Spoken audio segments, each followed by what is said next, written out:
Good morning. It is 8:11 a.m.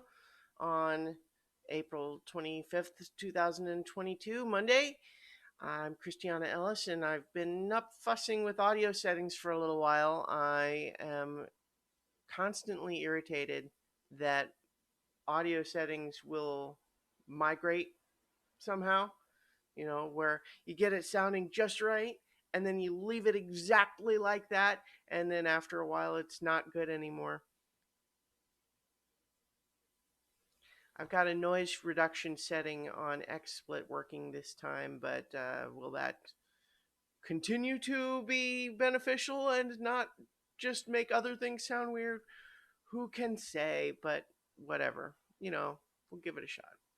I am. So I took a rapid COVID test this morning because I was exposed apparently on Friday. Someone whom I spent an hour in a small room with on Friday ended up getting sick. So I've been, I need to be careful for the next little while. And they said to test 5 days after, and it's not 5 days after yet, of course. But I woke up just feeling a little bit congested, and it's like, is this allergies still, or is this something else?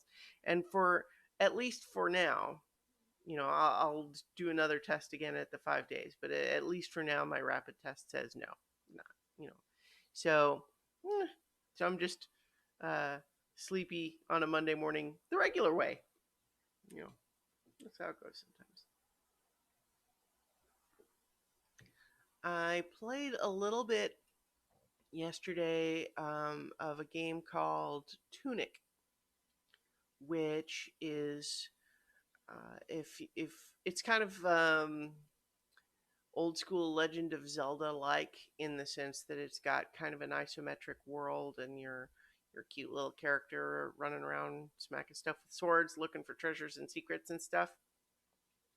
But one of the things that had recommended this game to me was that it just is very dense with secrets. It's got a gimmick where way back in the 1980s or thereabouts, when you'd buy like old NES games, they often came with like a little manual that would have little things about the nature of the story and maybe a map and stuff like that, explanations of the controls and that sort of thing. And this game has a gimmick where you don't start with one, but as you are exploring the world, you will occasionally find pages of this manual.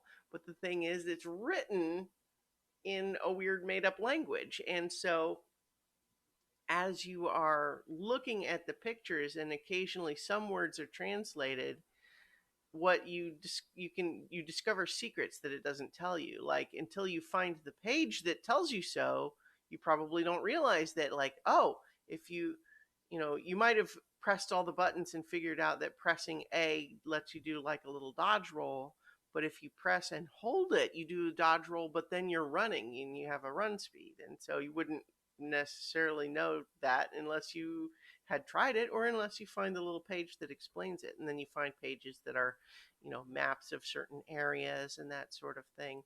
But it has, the whole idea is that it has lots of secrets where, like, you'll come across these doors that you see everywhere and just don't seem to be any way to open until you find one, like a manual page later that says, oh yes, when you find these doors, you do the little a little button combo that opens them. And sure enough, you do the button combo and it opens. And it's like, in principle, I'm sure if you knew that combo ahead of time, you might have been able to do it before you found that page. But and so it's kind of fun to explore it. What I will say is that the combat is fun enough for the most part, but the boss fights are just stupid hard in a way that I don't think is fun. However, the developers conveniently included a no fail mode in the settings, which I happily turned on for the boss fights because I was not finding those fun. But with that handy setting in place where I don't have to get frustrated by the boss fights, they can sort of feel epic without me having to worry about having to die to them over and over and over. Because, it's one thing, like, I just went through Elden Ring, right? But one of the things about the From Software games is that everyone, talks about is that, like, the the boss fights can be difficult, but they are actually pretty fair. Like, the bosses have pretty specific behavior, and usually the monsters have a variety of, like, tells that let you know what move they're about to do, and you get lots of tools that will allow you to to be better at them and that sort of thing. And this one, I think, is not as finely balanced as that. And so I was not finding those boss fights super fun until I turned on that mode, which makes it fine. So I don't think you should let overly hard boss fights turn you away. You should just know that if you get frustrated by them, you can turn on that setting and then it's better. But yeah, in any case, Tunic seems fun. All right, I'm going to leave it there. Mike and I recorded watching 100 movies last night where we talked a lot about Back to the Future and Who Framed Roger Rabbit. You'll find it on these things, and I'll talk to you all tomorrow for 5 more minutes.